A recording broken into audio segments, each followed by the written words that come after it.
नमस्कार. आज आपण उन्हाळी वाळवण्याचा एकदम सोपा प्रकार पाहणार आहोत. गॅस न पेटवता ही पोह्याची एकदम खमंग खुसखुशीत चकली बनवली आहे. कोणीही सहज बनवेल एवढी सोपी पद्धत आहे आणि ही चकली बनवताना आपल्याला गॅसची अजिबात गरज नाही. पोहे न वाफवता न शिजवता ही चकली बनवली आहे आणि बघू शकता एकदम खमंग खुसखुशीत अशी झाली आहे. चला तर वेळ न घालवता रेसिपीला सुरुवात करूया.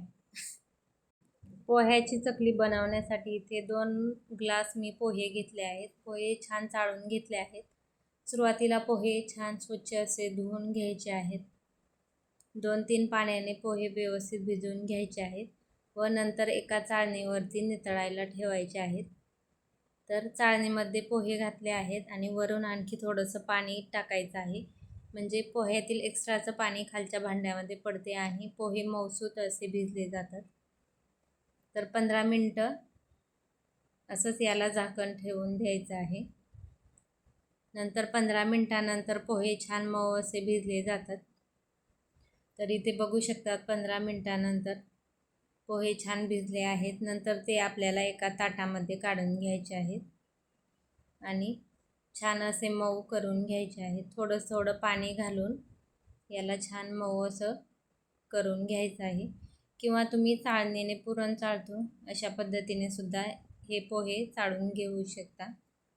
किंवा अशा पद्धतीने मऊ भिजल्यामुळे लगेच मॅश होतात. हाताने सुद्धा या पद्धतीने मळून घेऊ शकता. तर इथे छान मऊ पोहे झाले आहेत. इथे मी अर्धा चमचा पापडखार घातला आहे आणि चवीनुसार मीठ घातलं आहे. तुम्हाला हवं असेल तर हिरवी मिरची पेस्ट किंवा लाल मिरची पावडरसुद्धा वापरू शकता. पण मी प्लेनच चकली बनवणार आहे.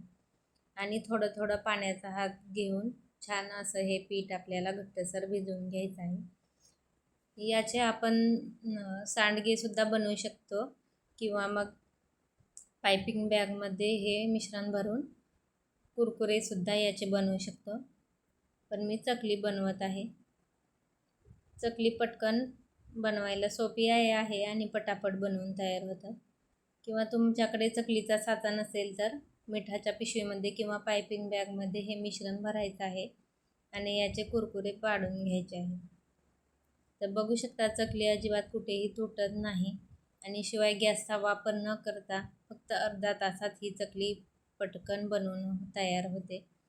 कोणी सहज बनवू शकेल एवढी सोपी ही पोह्याची चकली तयार होते. तर इथे चकल्या बनवून झालेल्या आहेत. एक दिवस फॅनखाली आणि एक दिवस छान कडकडीत उन्हात मी या वाळून घेतल्या आहेत. तर मी साईडला बघू शकता कुरकुरेसुद्धा थोडेसे बनवले आहेत. अशा पद्धतीने कुरकुरे बनवले तरीसुद्धा चालेल किंवा मग चकलीसुद्धा बनवू शकता. तर वाळल्यानंतर इथे बघू शकता चकली आपली छान अशी झालेली आहे. अजिबात तुटत वगैरे नाही. आता आपण या चकल्या थोड्याशा तळून घेणार आहोत. लहान मुलांना कुरकुरे देण्यापेक्षा अशा पद्धतीने तुम्ही पोह्याचे कुरकुरे किंवा चकली नक्की बनवून पहा. खायलासुद्धा खूप छान लागते. तर इथे मी 2-4 चकल्या मी तळून दाखवत आहे. तेल व्यवस्थित गरम झालेलं आहे आणि अजिबात या तेलकट होत नाही. आणि बघू शकता किती छान आपली ही चकली फुलली आहे. कुरकुऱ्यापेक्षा भारी एकदम खुसखुशीत अशी ही पोह्याची चकली लागते. एकदा कधी बनवली नसेल तर नक्की बनवून पहा.